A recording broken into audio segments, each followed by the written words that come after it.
আসসালামু আলাইকুম রহমতুল্লাহি ওবারাকাতুহ। সম্মানিত দর্শক শ্রোতা, আমি হাবিবুল্লাহ তাওহিদি। আশা করছি আপনারা আল্লাহর অশেষ রহমতে সকলেই ভালো আছেন, আলহামদুলিল্লাহ।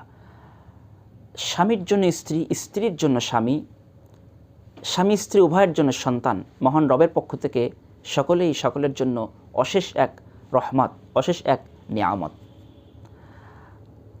কিন্তু বিভিন্ন সময় দেখা যায় অনেকেরই ক্ষেত্রে এরকম হয় যে স্বামীর কাছে তার স্ত্রী ভালো না, অর্থাৎ স্ত্রী নামাজ পড়ে না, পর্দা করে না, অথবা ইসলাম অনুযায়ী যেভাবে আনুগত্য করা দরকার স্বামীর, স্ত্রী সেভাবে আনুগত্য করেন না।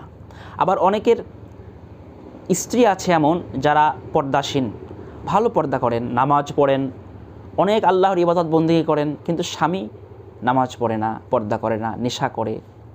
তো দেখা যায় এরকম স্বামী স্ত্রীর জন্য রহমতের বিপরীত হয়ে যায়। আবার বেপর্দা অথবা যিনি এমন নারী যে বেপর্দা, নামাজ রোজা করে না, অথবা কোনো খারাপ সম্পর্কে জড়িয়ে যায়, এরকম স্ত্রী আবার স্বামীর জন্য গজবের মতো হয়ে যায়। আবার অনেক স্বামী স্ত্রী আছেন মাশাআল্লাহ ভালো, কিন্তু তাদের সন্তান অবাধ্য হয়ে গেছে, নেশাখোর হয়ে গেছে, নামাজ ধারে কাছে নেই, ভালো কোনো কাজ করে না, অবাধ্য হয়ে গেছে, স্বামী স্ত্রী ভালো। তো এক্ষেত্রে পরিবারের মধ্যে যখন এরকম সমস্যাগুলো তৈরি হয়, তখন পরিবারটা জান্নাতের শান্তিময় একটি পরিবারে পূর্ণ হয় না, বরং পরিবারটা একটা পৃথিবীর জাহান্নামের অংশের মতো হয়ে যায়। নিজেদের কাছে পৃথিবীর একটা জাহান্নামের অংশের মতোই মনে হয় যেন পরিবারটা।